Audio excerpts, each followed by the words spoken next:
Bapak, Ibu, saudaraku sekalian, bisa menjadi gambaran. Walaupun ini kalau dalam bahasa teologi sebagai alegori. Tetapi bisa menjadi gambaran dan kita terima. Yaitu mengenai penduduk Bethlehem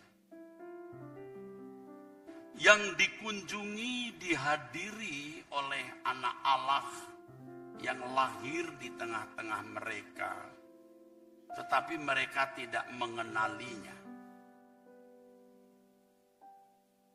Mereka tidak memberi tempat yang pantas dan layak untuk raja di atas segala raja ini. Seperti yang tadi saya kemukakan, ini alegori sebenarnya. Penafsiran alegori itu cukup berbahaya. Tetapi untuk yang satu ini bisa kita mengerti dan kita terima karena sesuai dengan kebenaran firman. Nah, saudara kan tahu di mana letak kebenarannya. Kota Bethlehem menerima anugerah, kesempatan, kehormatan, hak istimewa, privilege untuk menyambut raja di atas segala raja yang hadir di dalam kota mereka. Tetapi mereka tidak merespon secara benar. Dan kita bisa membaca Alkitab, bagaimana penduduk itu mengalami musibah, mengalami keadaan yang menyedihkan di mana anak-anak di bawah umur 2 tahun dibantai, dibunuh. Bisa anak sulung, bisa anak bungsu, bisa satu-satunya anak. Itu tragis, saudara. Ini bisa menjadi gambaran kehidupan orang Kristen yang mestinya mengenal Yesus, yang mestinya memiliki Yesus yang hadir di dalam hidupnya, tetapi tidak bersikap, tidak merespon benar, tidak bersikap dan merespon dengan benar. Ini celaka sekali, saudara. Orang-orang yang nanti sok kenal, sok akrab, Tuhan, Tuhan. Tapi Yesus berkata, aku tidak kenal kamu. I never knew you. Saya tidak kenal kamu. Tidak pernah kenal kamu. Tragis. Lalu Tuhan berkata, enyah kamu daripadaku. Mengerikan, saudaraku. Yesus yang lebih banyak digambarkan sebagai sosok yang lemah lembut, pengasih, pengampun, sabar. Suatu hari bisa bersikap begitu tegas. Tegas. Aku tidak kenal kamu. Pada hari itu, kata Tuhan Yesus, aku akan berterus terang. Aku tidak kenal kamu. Tidak kenal kamu. Dalam teks aslinya, aku tidak mengenal kamu dari pengalaman real. Ginosko. Knowing by experiencing. Mengenal dari pengalaman. Aku tidak mengalami kamu. Aku tidak berjalan dengan kamu. Kata ginosko ini, kalau dalam bahasa Ibrani digunakan kata yada. Maka Adam bersetubuh dengan Hawa. Adam knew, no knew non, knew. Bersetubuh kata yada itu diterjemahkan mengenal. Jadi Adam bersetubuh, Adam menikmati Hawa. Jadi kalau Alkitab berkata, aku tidak kenal kamu, maksudnya ucapan Tuhan Yesus, Tuhan berkata, aku tidak menikmati kamu. Knowing by experiencing, tahu dari mengalami. Dan di dalam Alkitab kita bisa menjumpai ketegasan Tuhan Yesus. Ketika Tuhan berkata, bahwa mereka di depanku, mereka yang tidak mengakui aku jadi rajanya, buang ke dalam api kekal. Jadi Bapak Ibu, saudaraku sekalian, Tuhan kita Yesus Kristus yang lebih banyak digambarkan sebagai sosok yang lemah lembut, ya, as meek as lamb, yang lembut seperti domba, ya, pengampun, pengasih. Kalau gambar secara visual menggendong domba, tetapi jangan lupa dia adalah raja yang memiliki integritas dan ketegasan, saudara. Suatu hari Yesus akan datang bukan lagi sebagai bayi kecil yang tidak berdaya, lemah, tetapi akan datang sebagai raja. Kepada orang-orang yang tidak bisa dinikmati Tuhan, orang-orang yang tidak berjalan bersama Tuhan, yang Tuhan katakan tidak dikenalnya, Tuhan berkata, nyah. Ini mengerikan, saudara, mengerikan. Mengerikan. Dan banyak orang tidak menyadari. Bukan tidak mungkin sebagian saudara ini juga orang-orang yang bisa diperlakukan seperti itu. Aku tidak kenal kamu. Jadi jangan saudara pede, yakin diri, sudah jadi Kristen ke gereja, saudara pasti dikenal Tuhan. Belum tentu. Belum tentu. Nah, kembali tadi kota Bethlehem, saudara. Memiliki kesempatan yang begitu banyak untuk mengenal raja di atas segala raja dan berinteraksi. Tetapi mereka tidak mengenal. Membiarkan. Tidak peduli. Dan Tuhan seakan-akan diam. Seperti kehidupan banyak orang Kristen hari ini. Seberapa saudara memberikan respon terhadap Tuhan? Ke gereja seminggu sekali, seminggu 2 kali, belumlah respon yang memenuhi kuota. Belum. Sebab keselamatan itu harus di-celebrate, harus dirayakan setiap hari. Dia datang sebagai Immanuel yang artinya Allah beserta kita. Beserta di dalam. Saudara merayakan keselamatan itu atau tidak? Ia memberi dirinya itu bukan hanya mati di kayu salib. Satu aspek Yesus mati di kayu salib menebus dosa kita. Tapi aspek yang lain Yesus mau tinggal di dalam diri kita. Dia tinggal untuk menjadi raja atas hidup kita.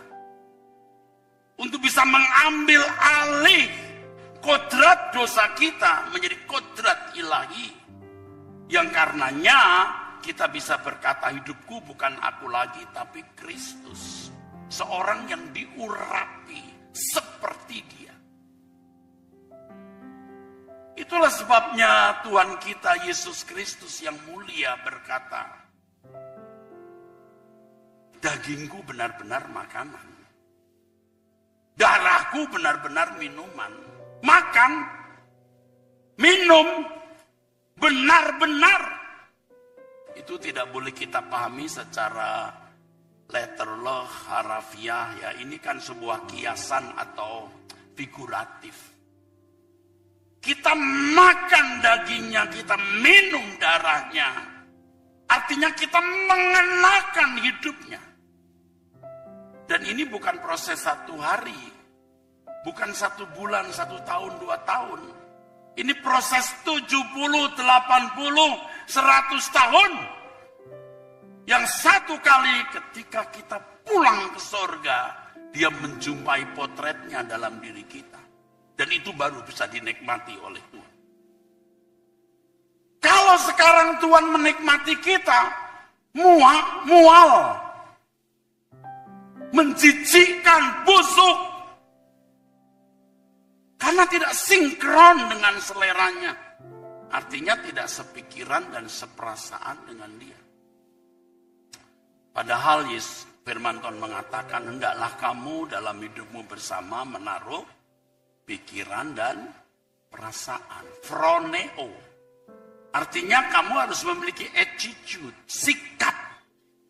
Sebenarnya kata pikiran perasaan itu teks aslinya hanya 1 kata. Phroneo, sikap. Sikap batin, saudaraku. Sikap batin. Kolaborasi dari pikiran dan perasaan melahirkan kehendak. Kehendak melahirkan perilaku. Perilaku menimbulkan. Nah, ini masalahnya. Apakah kebusukan? Apakah keharuman? Dia tinggal di dalam diri kita. Dia menyertai kita. Dia mau dimakan. Dia mau diminum. Artinya dia mau menyatu dengan kita. Masalahnya kita belajar tidak. Kita merayakan makan minum tiap hari. Cari makan yang enak. Kita merayakan tontonan, film, dan berbagai sajian di gadget dan film layar lebar. Kita menikmati wisata, tapi kita menikmati Tuhan enggak?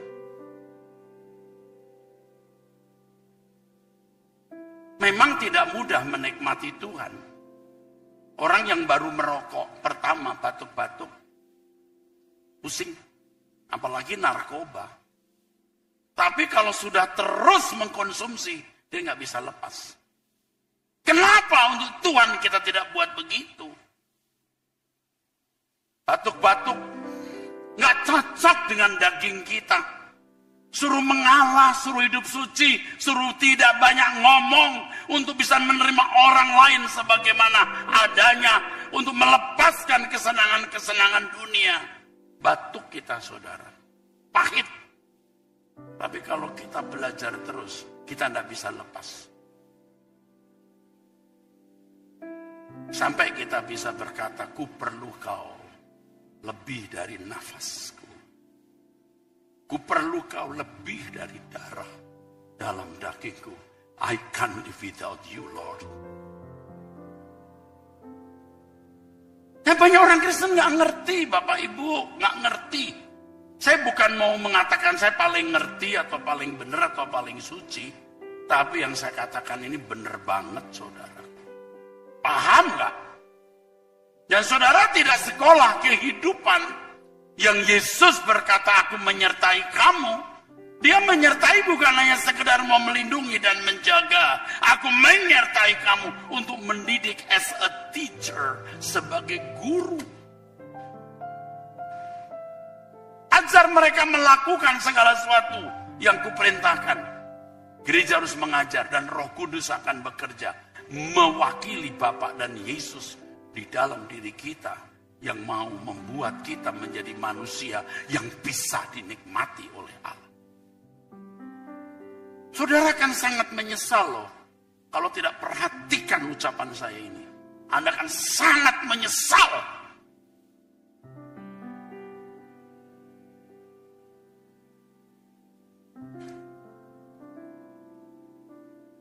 Entah ditaruh di mana Tuhan Yesus dalam hidup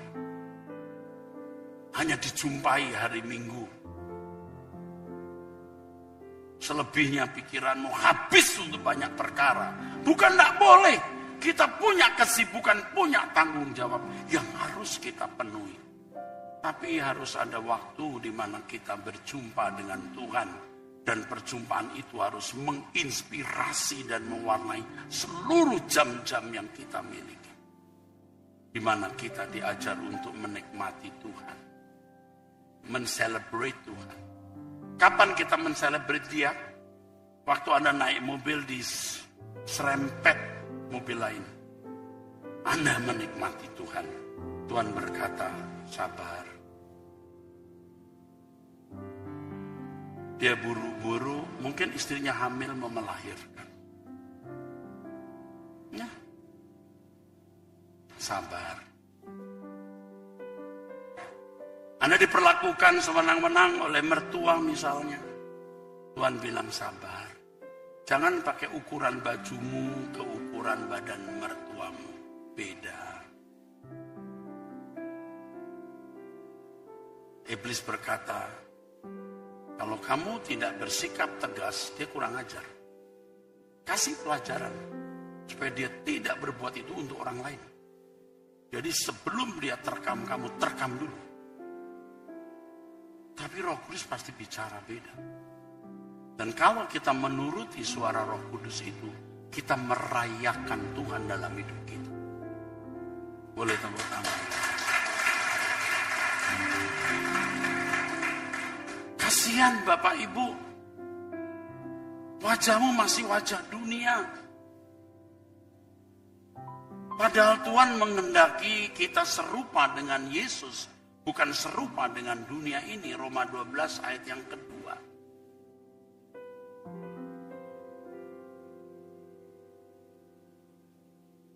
Semua yang saudara miliki, semua yang saudara capai, akan lenyap dalam sekejap.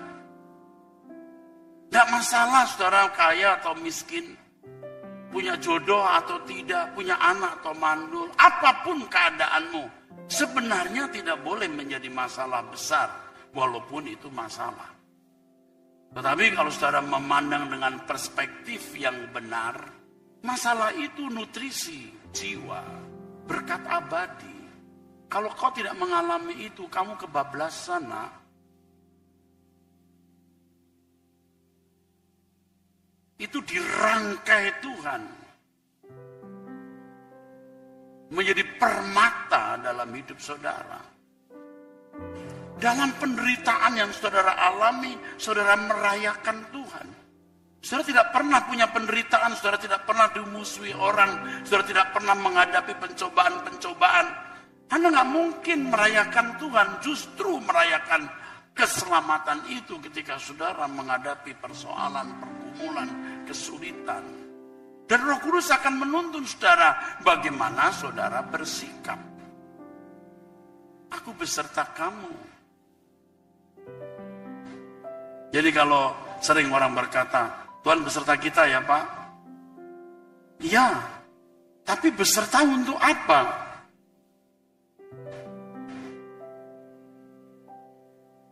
Ia menjadi guru yang membimbing kita, saudara. Pasti Roh Kudus akan menunjukkan kepada kita bagaimana profil potret anak Allah. Anak Allah versi A, versi B, versi C, beda-beda. Kenapa? Karena personality kita itu beda-beda. Kepribadian kita beda-beda. Tapi basic karakternya pasti Yesus.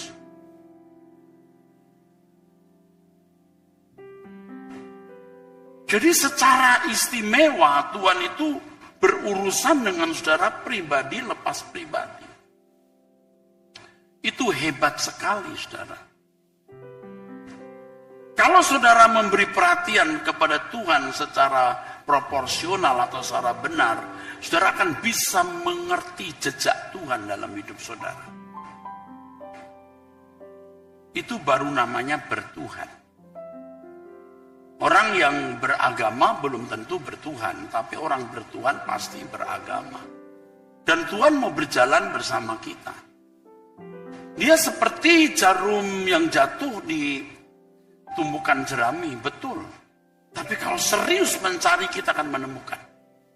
Tuhan seperti tidak ada, betul. Seakan-akan senyap. Tapi kalau sudah serius, dia akan hadir.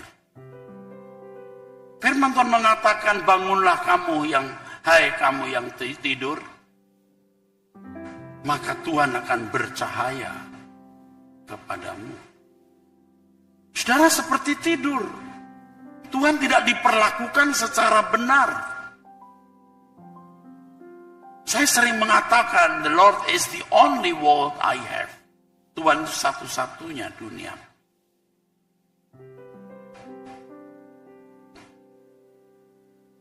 Sebelum tidur, Tuhan. Bangun tidur, Tuhan. Siang hari, Tuhan. Sampai akhirnya kita tidak perlu memikirkan Tuhan dengan sengaja. Otomatis menjadi mesin di dalam pikiran kita. Dan setiap hal yang kita mau lakukan, setiap hal yang kita mau perbuat, setiap keputusan dan pertimbangan kita selalu melirik, Tuhan, ini berkenankah di hadapan-Mu, Tuhan? Tuhan akan mengajar kita. Karena Tuhan mau karena Tuhan mau kita memperagakan hidupnya. Mempersonifikasi hidupnya. Jadi kalau Alkitab berkata yang menerimanya diberi kuasa, itu menerima firman. Dan Yesus itu sosok yang sempurna mengenakan firman. Kalau Yesus adalah gambar Allah yang tidak kelihatan, kita ini perwakilan Yesus yang sudah di surga.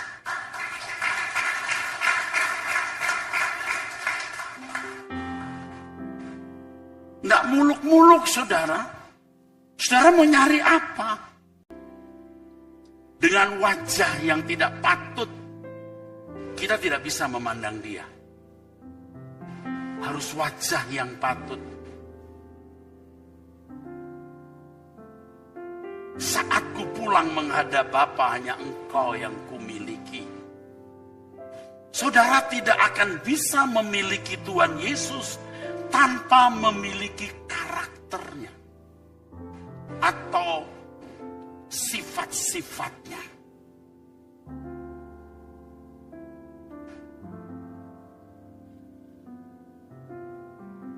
Gereja harus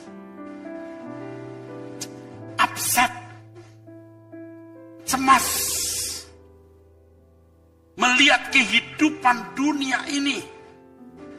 Karena saudara rata-rata sudah kena toksik, racun dunia. Lalu untuk merubah, sudah punya karakter, nggak gampang. Nggak gampang. Serius. Dari kecil sampai umur 20, 25, 30, 40 tahun rusak. Lalu mau dirubah dalam 2-3 tahun. Nggak bisa. Perlu kerja keras, intensif. Makanya banyak orang Kristen termasuk pendeta yang tidak mengenali dirinya. Sebenarnya kamu itu belum serupa dengan Tuhan. Kamu serupa dengan dunia. Otak kafirmu itu loh. Otak dagangmu itu loh. Otak egoismu itu loh. Belum kamu lepaskan. Emangnya gampang melepaskan begitu, Pak? Enggak. Perlu waktu panjang, Pak. Dan kalau kita serius berubah, kita meratapi diri kita setiap hari. Sampai nanti satu persatu itu bisa ditanggalkan. Ya nak mudah, saudara. Lah Tuhan juga bilang banyak orang berusaha masuk, tapi tidak bisa. Ketika orang tanya, Tuhan sedikit sajakah orang yang diselamatkan? Berjuanglah kamu. Wrestling, struggle. Gerak terus. Kamu gerak terus untuk menang atau kamu dikalahkan? Seperti orang bergulat. Berpikirlah waras, Bapak Ibu. Hidup hanya 70 tahun. Dan ketika saudara menutup mata, tak ada satu lembar benang pun yang saudara bawa. Tidak ada satu keping uang yang kita bawa. Ngerti gak? Kok gak takut loh? Makanya kita itu tiap hari mesti ketemu Tuhan lalu bercermin. Aku udah sewajah dia belum? Wah, masih belum. Wajah monster. Wajah Jurassic. Belum wajah Tuhan. Nah, Tuhan nasihati kita, saudara. Saya tidak tahu sekian banyak ini ikut doa saya di Truth ID. Ikut doa di Truth ID jam 5. Saudara, kalau ikut doa, sepanjang doa, itu hanya menyembah, nyanyi, nyembah lagi. Nggak ada lagi tuh doa, siapa yang mau minta ini, ayo angkat tanganmu. Nggak ada, urusanmu sendiri tuh. Yang saya urus adalah bagaimana kamu sempurna. Bagaimana kamu mengenal Tuhan.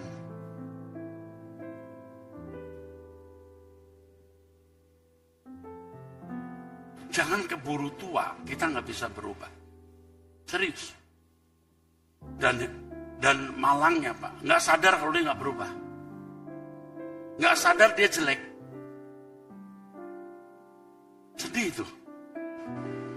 Keburu tua, nggak sadar dia jelek.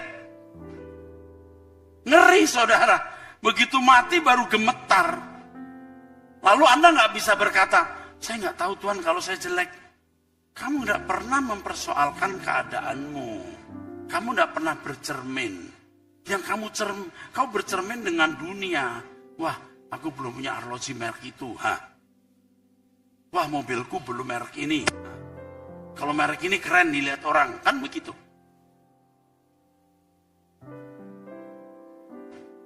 Bapak Ibu, ini bukan lebay atau mau bluffing ya.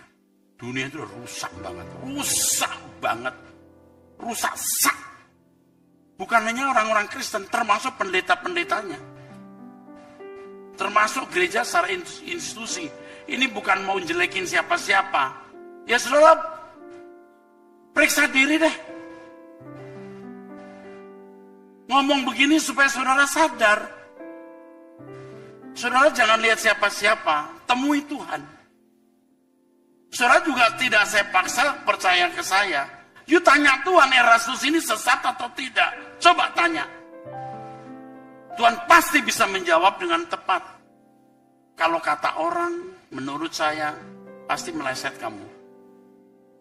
Tanya Tuhan. Bukan saya supaya diterima.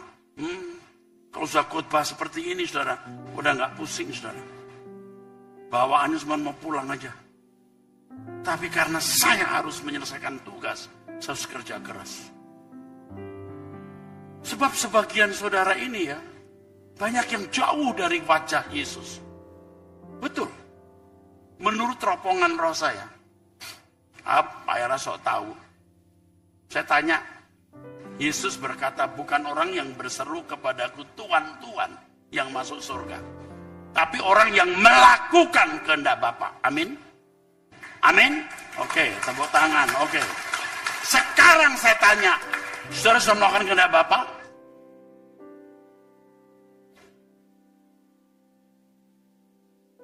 Ada orang di sini? Kok sepi? Saudara sudah melakukan kehendak Bapa? Proses. Nah, nggak apa-apa memang proses. Tapi kalau Anda sudah umur 80 tahun berkata proses, nanti tergeletak di ruang ICU ditanya, udah melakukan kehendak Bapak? Berjaya. Kapan kamu berubah? Mumpung sehat, mumpung masih bisa ke gereja, mata masih bisa baca Alkitab, masih bisa bangun pagi berlutut. Kalau sudah tergeletak nggak bisa bangun, nggak bisa berdoa. Ada orang yang berkata, Pak dosa nggak ya Pak? Sambil tidur saya doa. Males saya jawab. Wes tidur aja. Oh bisa bangun kok tidur loh. Ya kecuali kita udah serius, berlutut karena capek tidur. Nah itu baru tidur di bawah kaki Tuhan. Tapi kalau tidur ngorok lalu nggak mau bangun, ya udah sambil dengerin istrinya lagi menyembah Truth ID, haleluya deh gini, haleluya, klep. Bangun lagi, haleluya, klep. Kamu tidak tidur di bawah kaki Tuhan, di kaki yang lain. Bapak Ibu, dengar ya. Betapa bersyukurnya kita mengenal Yesus. Karena nggak semua orang terpilih. Amin. Nggak semua orang terpilih. Amin.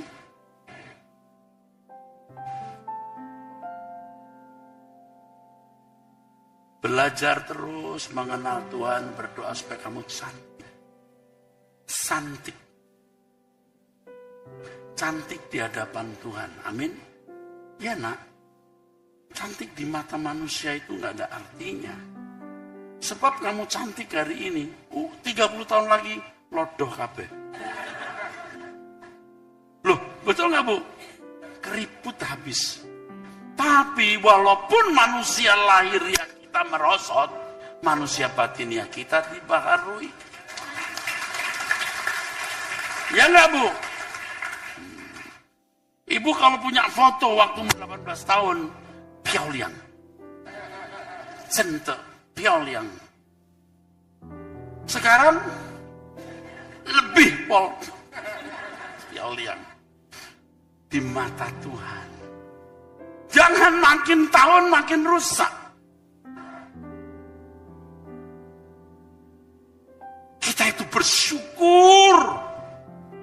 Kita bisa mengenal Tuhan, menjadi umat pilihan, dan Dia beserta kita.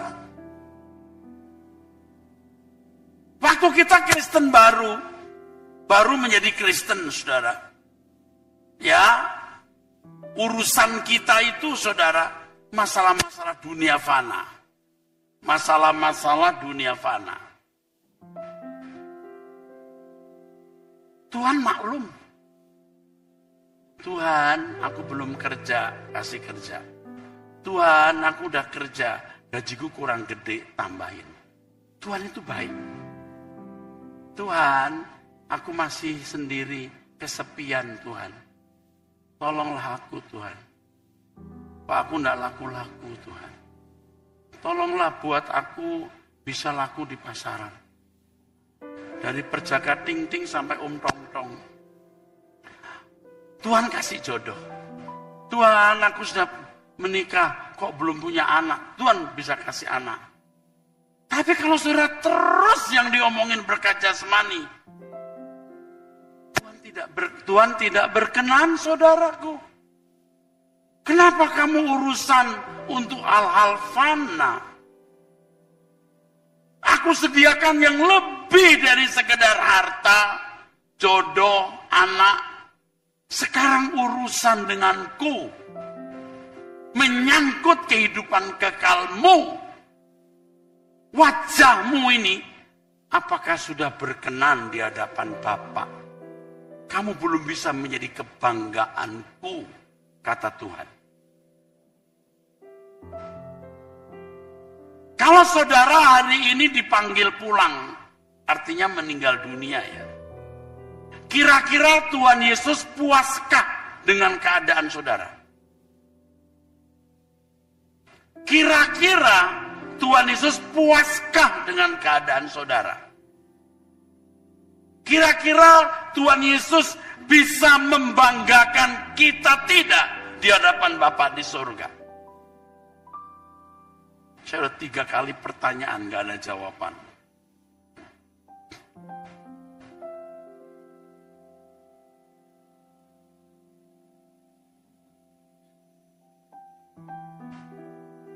Ya Pak Eras kalau nanya mau jebak. Bukan jebak. Saudara mau selamat nggak? Selamat, mau nggak selamat? Mahal harganya. Lah kita itu dikesankan selamat itu mudah. Udah terima Yesus, selamat. Terima Yesus yang gimana Pak? udah terima Yesus sebagai Tuhan dan Juru Selamat. Kau belum menerima Yesus. Itu di pikiranmu menerima, mempercayai statusnya. Menerima Yesus itu menerima sifat-sifatnya. Menerima karakternya. Disinkronkan dengan dia. Dan itu proses dari hari ke hari. Yang tadi saya katakan men-celebrate itu, saudara. Jadi kalau saudara menghadapi banyak masalah, tantangan, dan lain-lain, itu bagian mau sinkron. Bukan Tuhan yang menyesuaikan diri dengan kita, tapi kita yang menyesuaikan diri terhadap Tuhan. Waktu kita baru menjadi Kristen, Tuhan menyesuaikan diri dengan kita. Bisa minta apa dikasih. Seperti anak kecil. Ibu-ibu kalau punya anak umur 4-3 tahun main pasar-pasaran kan? Anak-anaknya yang laki-laki tembak-tembakan, bapaknya ambil pistol juga. Bapaknya pura-pura mati. Betul nggak? Kita menyesuaikan diri dengan anak, Pak. Ya karena anak umur 3-4 tahun. Bawa pistol, dor. Bapaknya juga ambil apa kayak dor. Anak bilang dor. Bapaknya mati. Menyesuaikan diri. Ini anak umur 3-4 tahun. Coba anak umur 30-40 tahun. Ambil pistol-pistolan, dor. Panggil polisi. Bawa ke rumah sakit jiwa. Nggak usah 30 tahun, umur 15 saja sudah mulai beda orang tua. Sekolah, kamu jangan main-main. Kalau jalan-jalan ke mall, udah kamu udah gede begini mau beli apa, mainan apa? Tuh beda. Jangan beli mainan begini, beli tas sekolah. Amin, saudara? Loh kok aminnya pelan? Saudara tuh ngerti nggak saya ngomong apa? Kita yang menyesuaikan diri kepada Tuhan. Amin. Mungkin waktu saudara ya baru Kristen dijahati orang terus berdoa. Tuhan tolong aku. Ketabrak dia. Keserempet. Bisa. Tuhan mau tunjukin aku bela kamu. Tapi setelah dewasa, sudah dijahati orang, sudah berkata, Tuhan tolong aku tambah kuat ya. Paham saudara? Kita harus menyesuaikan diri. Tuhan berkata kamu mengampuni dia. Kau menerima dia. Nah banyak hal yang Tuhan lakukan di sini. Dia hadir dalam hidup kita sebagai Immanuel. Dan kita harus menyesuaikan diri dengan Tuhan. Itu kalau dalam bahasa Yunani itu pneumatikais toikomen. Berjalan di dalam roh. Berjalan di dalam roh itu artinya berjalan seirama roh. Seperti orang baris berbaris, saudara. Seirama dengan dia. Dan ini hanya terjadi di dalam kehidupan orang percaya. Yang disertai Tuhan. Yang kepada orang percaya, Tuhan Yesus berkata, kamu harus sempurna seperti Bapa. Yang hanya untuk orang percaya, Yesus berkata, agar kamu mengikut dia. Mengikut Yesus bukan hanya menjadi orang Kristen. Tetapi mengikut jejak Tuhan, saudara. Jejak Tuhan yang kita ikuti. Jadi kekristenan itu, saudaraku, tidak bisa menjadi sambilan, saudara. Seluruh hidup kita. Nah, di sini banyak orang mulai mikir. Loh kok begitu ya Pak? Memang begitu. Jadi kalau selama ini kita memiliki konsep Kristen itu mudah. Selamat itu murah. Salah. Seakan-akan kekristenan bisa menjadi sambilan. Itu keliru, saudara.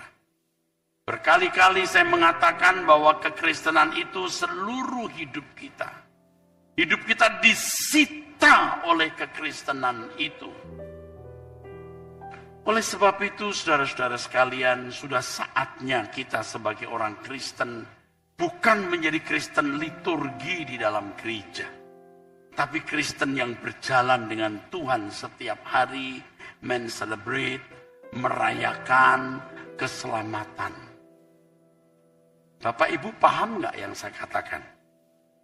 Amin nggak? Dia tinggal di dalam diri kita. Jangan seperti penduduk Bethlehem, saudara. Dia tinggal di dalam diri kita untuk menuntun kita, supaya kita memiliki tujuan. Kalau bukan umat pilihan, tidak ada pattern, tidak ada pola, mau menjadi apa manusia itu. Jadi sebenarnya tidak memiliki arah, tetapi kita memiliki arah. Yang Alkitab katakan, bertumbuh di dalam Tuhan ke arah atau kepada Yesus Kristus. Ini bukan perkara sederhana, saudara. Saya bukan hanya berbicara, saya juga menggumulinya, saudara. Serius, saya menggumulinya setiap hari. Selalu membawa diri kepada Tuhan dan melihat apakah wajahku sudah patut. Dan selalu saja saya menemukan hal-hal yang tidak patut di dalam hidup saya, yang saya harus tanggalkan hari demi hari. Dan itu merayakan Tuhan. Dan kita bisa menikmati bagaimana kita diproses untuk menjadi serupa. Makin serupa, makin menyenangkan hati Allah. Dan itu sungguh-sungguh, saudara, membahagiakan hati Bapa di sorga. Ketika kita serius sungguh-sungguh memperkarakan hal ini, Tuhan menjadi nyata dalam hidup kita. Saya kira banyak orang Kristen, bahkan aktivis atau pendeta, yang tidak mengalami Tuhan. Semua masih fantasi, semua dirumuskan dengan kalimat dan kata, tapi tidak mengalami. Kita harus mengalami. Ketika fokus kita, bagaimana aku bisa mengenakan hidupnya, menerima dia dalam hidupku.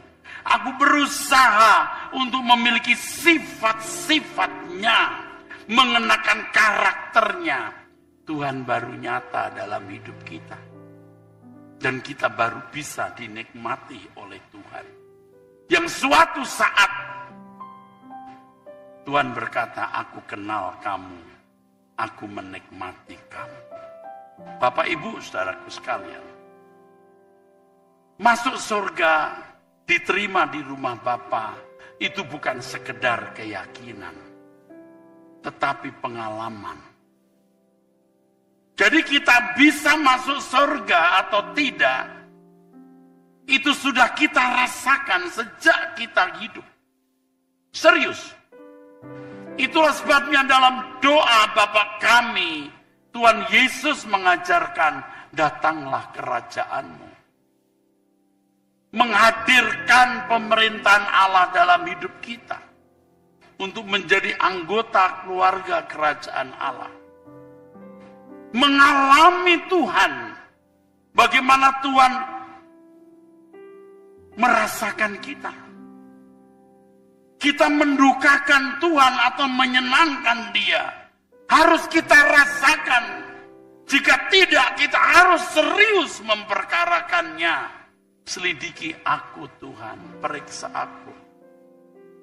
Jangan tidak peduli perasaan Tuhan.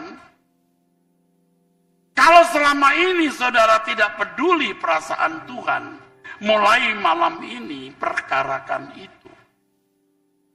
Katakan amin. Katakan amin. Sehingga saudara tahu bahwa saudara menyenangkan Dia atau tidak. Saudara dinikmati Tuhan atau tidak. Saudara tahu sejak hidup di bumi. Kematian tidak lagi menjadi hal yang menakutkan bagi kita. Kekekalan bersama Tuhan bukan fantasi, tapi sebagian atmosfer kerajaan surga sudah kita nikmati, saudara. Seluruh hidup kita harus disita untuk itu. Betapa berbahagianya saya ada di sini bisa menyampaikan firman ini. Yang suatu hari kalau saudara benar-benar berubah oleh khotbah ini, saya bertemu dengan Tuhan. Saudara berkata, orang ini yang membuat saya mengerti.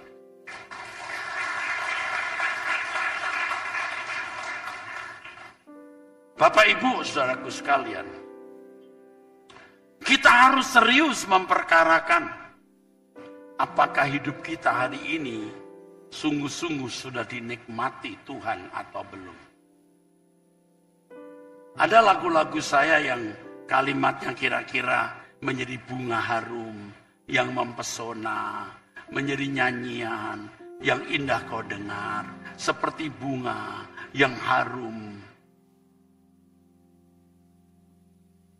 Saudara harus bisa punya pengalaman di mana tindakan saudara itu membahagiakan Tuhan dan saudara bisa merasakan kebahagiaan Tuhan itu. Di lain pihak, kalau kita berbuat dosa atau melakukan sesuatu yang Tuhan tidak kehendaki, Bapa berkenan untuk kita bisa merasakan lukanya. Dan betapa berdukanya kita waktu kita melakukan sesuatu yang tidak sesuai kehendak Allah. Beberapa keputusan salah yang saya lakukan, yang Tuhan beritahu, mendukakan hati saya. Dan saya bisa mengatakan ini, Anda tanyakan ke Tuhan, bahwa Tuhan bisa memberi kita perasaan bagaimana kita merasakan luka hati Tuhan. Percaya, Anda ngalamin, Anda persoalkan. Memang ini subjektif, tetapi saya bisa menyaksikannya. Sebaliknya, ketika kita berbuat sesuatu yang itu berkenan di hadapan Tuhan, kita bisa merasakan kebahagiaan Tuhan. Dan itu menjadi candu buat kita. Itu menjadi candu bagaimana kita menyenangkan Dia. Kalau dulu dosa yang kita nikmati, sekarang kesucian, sikap, keputusan, pilihan-pilihan kata, perbuatan-perbuatan yang menyenangkan hati Tuhan dan Tuhan menikmatinya.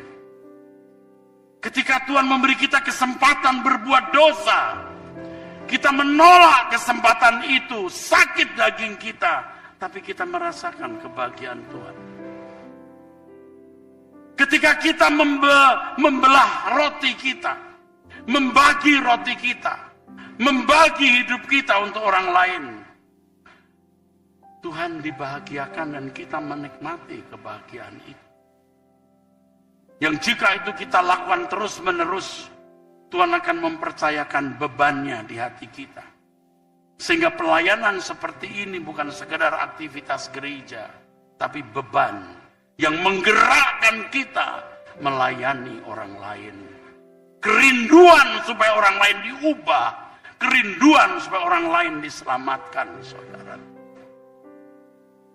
Jadi melayani bukan dengan hati kita, tapi melayani dengan hati Tuhan. Semua saudara harus lakukan itu. Tidak usah muluk-muluk menjadi penginjil yang dikirim ke Papua. Saudara melakukan apa yang Tuhan kehendaki untuk saudara lakukan, itu memuaskan hati Tuhan. Dimulai dari proses yang tadi saya jelaskan kepada saudara.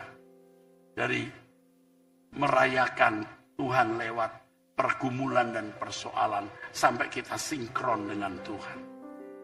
Ketika kita berbuat dosa, Tuhan mempercayakan perasaannya.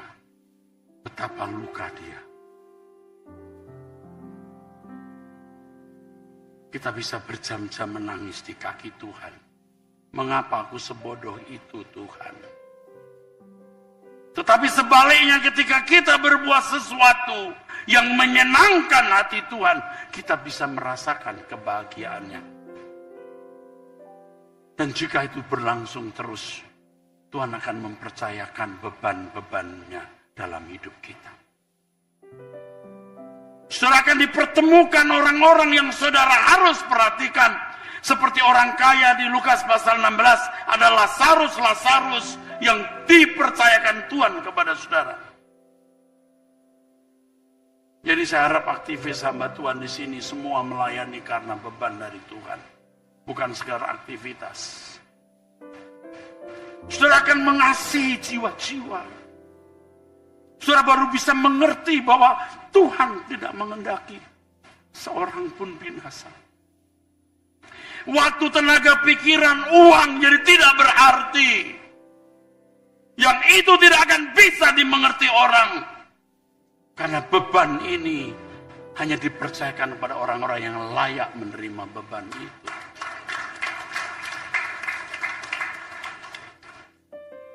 Jangan kehilangan kesempatan. Ada Lazarus di sekitar saudara.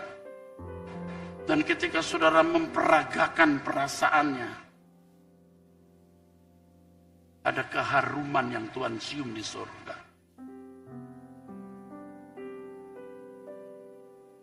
Jangan sia-siakan kesempatan ini. Jangan merasa kecil dan berkata, saya tidak bisa buat apa-apa. Bisa.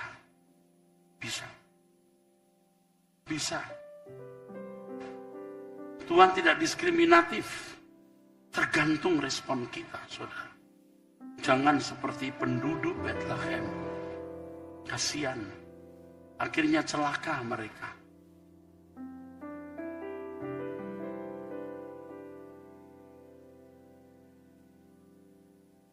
Pesan-pesan seperti ini, saudara, adalah pesan-pesan yang dari Tuhan.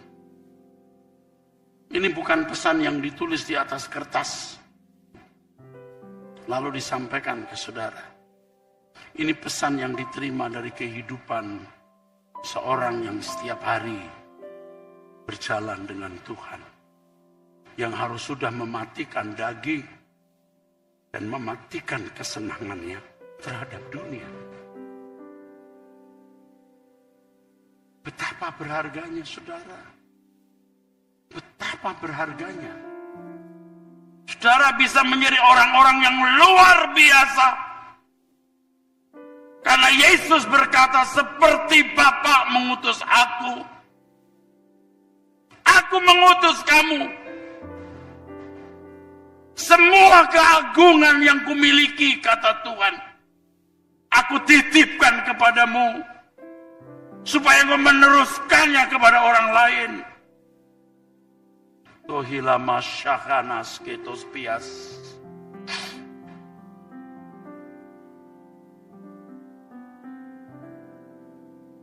Jangan merasa kecil. Percaya Anda berharga di mata Allah. Karena Tuhan mau mancing. Tuhan mau masuk dalam hidupmu. Engkau menjadi anak-anak Allah yang agung dan mulia.